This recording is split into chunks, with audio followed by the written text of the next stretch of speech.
Pourquoi ai-je choisi ce père-là pour mes enfants? C'est le sujet du jour en lien avec la fête des pères. Bienvenue dans le podcast Se libérer des violences et de l'emprise. Je suis Agnès Dereul et j'aide les femmes à se libérer de la violence et de l'emprise d'une personne perverse narcissique. Coach, maître praticien PNL et écrivain, je vous accompagne pour être libre, indépendante et heureuse. Aujourd'hui, on est dans un sujet de circonstance, mais qui bien sûr rejoint une problématique liée au père de vos enfants, qui est en trame de fond de votre vie. Parce qu'on avance sur différentes problématiques à la fois, qui sont toutes liées et qu'on doit mener de front.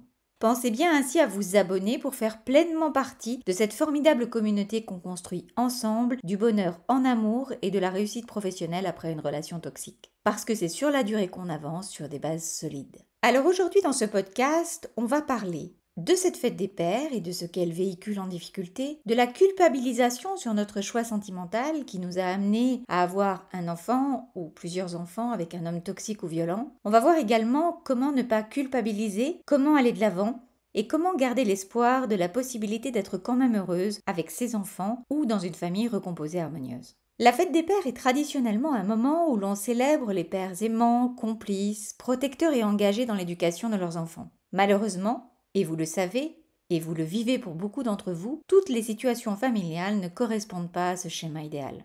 Nombre d'entre vous êtes des mères qui avaient connu des violences, la douleur de l'emprise et qui élevaient vos enfants seuls. Et parfois, vous devez encore vous défendre seul ou vous défendre contre les attaques incessantes du père de vos enfants. Contestation de tout, refus de payer la pension alimentaire, procédures, accusations fausses, manipulations, agressions sur les enfants, et pour certaines d'entre vous, c'est encore la lutte au quotidien pour préserver vos enfants. Et si c'est derrière vous, vous savez à quel point ça a été dur. Donc à des moments, vous pouvez aussi culpabiliser en vous disant que vous avez fait le mauvais choix, que vous le paierez toute votre vie, et vous ne croyez plus en l'amour. Alors pourquoi avons-nous choisi ce père pour nos enfants ? Il est essentiel de comprendre que les relations amoureuses partent souvent d'une intention d'amour, de protection et du rêve de construire une belle histoire de famille. Personne ne peut prédire la tournure que prendront les événements, ni prévoir les véritables motivations et comportements d'une personne. Bien sûr, telle ou telle personne pourra vous dire « je l'avais senti après coup ». Certaines personnes de votre entourage ont pu manifester un temps une certaine désapprobation et ne pas accrocher avec le compagnon que vous aviez rencontré. Mais en soi, ça ne veut rien dire. Se tromper dans ses choix amoureux arrive à tout un chacun et il est injuste de porter la responsabilité totale sur soi-même. Les mères qui ont connu des violences et qui se retrouvent à élever seules leurs enfants ou à se défendre contre les attaques constantes du père peuvent ressentir un profond sentiment de culpabilité. Elles se demandent pourquoi elles n'ont pas pu anticiper ou repérer les signes avant-coureurs de comportements abusifs. Il est important de rappeler que la violence est beaucoup plus répandue qu'on ne le croit et qu'elle ne se manifeste pas toujours de manière évidente dès le début d'une relation. Comment faire face à cette culpabilité ? Il est crucial de vous rappeler que vous n'êtes pas responsable des actions de votre ancien partenaire. Les comportements abusifs, les accusations fausses, la manipulation et les agressions sur les enfants sont le résultat de ses propres choix et de ses problèmes personnels. Vous avez fait de votre mieux pour construire une relation saine et équilibrée, mais vous ne pouviez pas prévoir l'avenir. Vous n'êtes pas responsable de ces actions destructrices. En revanche, vous avez la responsabilité de faire maintenant vos propres choix, d'avancer dans la libération de vos propres traumatismes, de vous libérer de vos conditionnements par un travail de développement personnel. C'est pour cela que je me suis formée en programmation neurolinguistique auprès du cofondateur Richard Bandler aux États-Unis et que personnellement, je propose un programme en ligne, 21 jours pour se libérer définitivement de l'emprise, avec une méthodologie personnelle que j'ai développée, mais qui implique un engagement personnel de votre part pour avancer. Pour celles qui sont dans une séparation en ce moment, et qui ont besoin de surmonter le stress des procédures judiciaires et de trouver une méthodologie pour avancer entre les conclusions des avocats, les audiences, pour comprendre cet univers très particulier, vous avez également la formation Réussir à quitter définitivement un homme violent, physiquement ou psychologiquement. Vous avez en bas de ce partage tous les liens. Alors comment aller de l'avant ? La lutte quotidienne pour préserver vos enfants peut être épuisante, mais il est essentiel de continuer à vous battre pour leur bien-être. Vos enfants ont besoin de vous pour les protéger, pour leur montrer que l'amour peut être une force positive dans leur vie malgré les épreuves. Vous êtes leur modèle, leur source d'amour inconditionnel et leur défenseur. En vous élevant au-dessus des manquements de leur père, vous montrez à vos enfants la résilience, le courage et la capacité à surmonter l'adversité. Face à la mesquinerie et au dénigrement de leur père, vous pouvez simplement énoncer des faits. Une condamnation pour violence par exemple.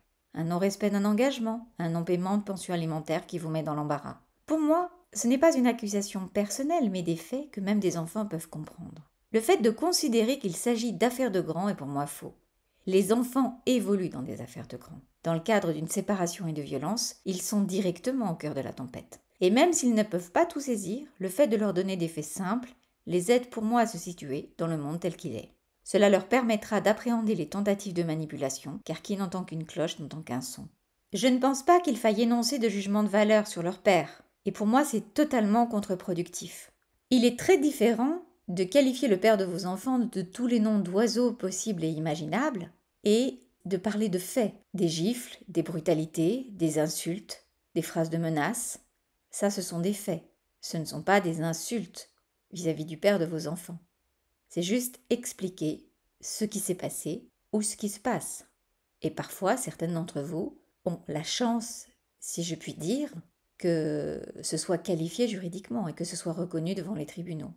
Ce qui permet justement de situer les choses dans leur contexte. Un lien de filiation est éternel et a juridiquement des conséquences jusqu'à la majorité des enfants. Droit de visite et d'hébergement, modalité de garde, autorité parentale ou non, visite en centre médiatisé.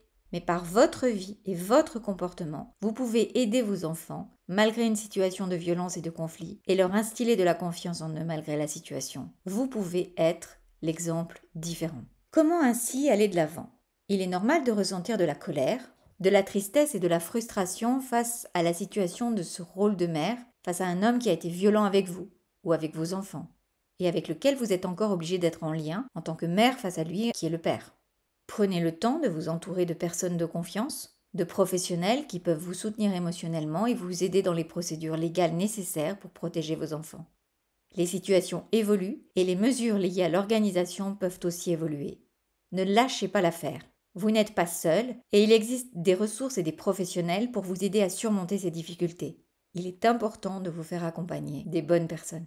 Dernier point aujourd'hui que je voudrais aborder, comment garder l'espoir de la possibilité d'être quand même heureuse avec ses enfants ou dans une famille recomposée harmonieuse. En ce qui concerne l'avenir, il est important de garder espoir. Une famille recomposée heureuse est possible. Car avec le temps, la guérison et les efforts nécessaires, vous pouvez créer un environnement familial aimant et stable pour vos enfants. Il existe de nombreuses histoires de réussite où des mères ont pu reconstruire leur vie et trouver un partenaire aimant et respectueux, formant ainsi une famille recomposée et épanouie. Je le vis moi-même au quotidien. Vos enfants seront toujours les enfants de leur père, mais ils peuvent aussi avoir une autre image paternelle dans le cadre d'une famille recomposée. Vous pouvez leur offrir la présence d'un beau-père gentil et respectueux, comme vous-même. Vous pouvez également être une belle-mère agréable, attentive et aimante. Il ne s'agit pas de remplacer, mais de créer d'autres liens. Il est essentiel de croire en votre valeur et en votre capacité à offrir à vos enfants un environnement sain et aimant. Vous méritez le bonheur tout comme vos enfants. En prenant soin de vous et en travaillant sur votre propre guérison, vous pourrez envisager un avenir où l'amour et le respect mutuel seront les fondations de vos relations familiales. Rappelez-vous, vous n'êtes pas seul dans cette lutte. Vous êtes une mère courageuse, aimante et dévouée. Vos enfants vous admireront pour tout ce que vous faites pour eux et pour vous, et ont besoin de vous pour grandir et s'épanouir. Continuez à vous battre pour défendre vos droits et leur droit à la paix, mais continuez aussi à vous soutenir et à construire l'avenir que vous voulez et que vous méritez en vous entourant de personnes positives, joyeuses, respectueuses, saines.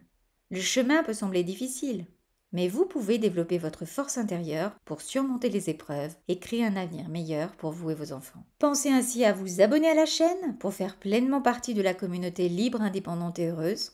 Si vous souhaitez un accompagnement en coaching pour atteindre vos objectifs au plus tôt, si vous souhaitez embarquer dans le membership ou dans les programmes, vous pouvez cliquer pour plus d'informations sur les liens en bas du partage ou m'envoyer un email à mon adresse agnès@agnèsderoll.com. Je vous souhaite le meilleur et je vous dis à bientôt pour un prochain partage.